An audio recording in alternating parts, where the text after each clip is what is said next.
डोळ्यांनी बघतो, ध्वनी परिसतो कानी, पदी चालतो, जिव्हेने रस चाकितो मधुरही, वाचे आम्ही बोलतो, हातांनी बहुसार कामे करीतो, विश्रांती घ्यावया, घेतो झोप सुखे फिरूनी उठतो, ही ईश्वराची दया.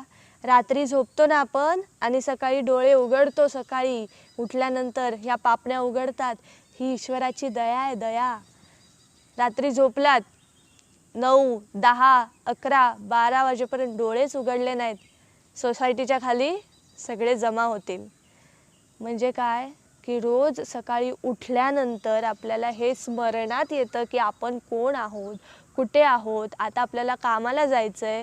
म्हणजे केवढी मोठी ती कृपा परमेश्वराची. अजून काय हवं परमेश्वराकडून, अजून काय मागतोस परमेश्वराकडून, सगळं तर देऊन ठेवलेलं आहे.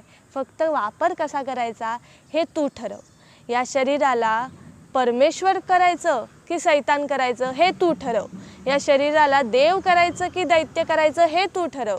आणि म्हणूनच हे सगळं विचारांमध्ये आहे, हे सगळं संस्कारांमध्ये आहे. आज आपल्या घरातली मुलं आहेत ना, मोबाईल घेऊन जी लोळत पडले त्यांना बाहेर काढावं, हवेवर पाठवा, खेळायला पाठवा. सगळीच म्हणत नाही, पण बरीच मुलं ही अशीच असतात. त्यामुळे नको, हे सगळं जे आहे ना ते शरीराला कमकुवत आणि कमजोर करत जाणार आहे. आणि असं आपलं शरीर नाही आहे. हे शरीर म्हणजे आनंदाचा गड्डा आहे, आनंदाचा डोह आहे. जो आत्मा आतमध्ये नांदतोय ना त्याला पाहण्याची ही एकच संधी आहे आपल्याला. या मनुष्य रूपाने जे धारण केलेलं शरीर आहे त्या शरीराच्या मार्फतच आपण ईश्वराला पाहू शकतो, नाहीतर कसं पाहणार तुम्ही. आपण हे जे मी मी मी मी म्हणत असतो की नाही, मी असा मी तसा, या शरीराला तुम्ही वजा करा, काय उरतं, काही उरणार नाही. आणि म्हणूनच ह्या शरीरामध्ये जो आत्मानंद आहे त्याला पाहण्याची ही एकमेव संधी आहे, ती जाऊ देऊ नका. संत कबीर म्हणतात, मनुष्य जन्म दुर्लभ, बहुरी ना दुजी बार, पक्का फल जो गिर पडा, बहुरी ना लागे डार. म्हणजे काय की एकदा का पिकलेलं फळ खाली पडलं की पुन्हा ते फांदीला लागणार नाही. एकदा का मनुष्य जन्म गेला, वाया गेला की पुन्हा तो मिळणार नाही.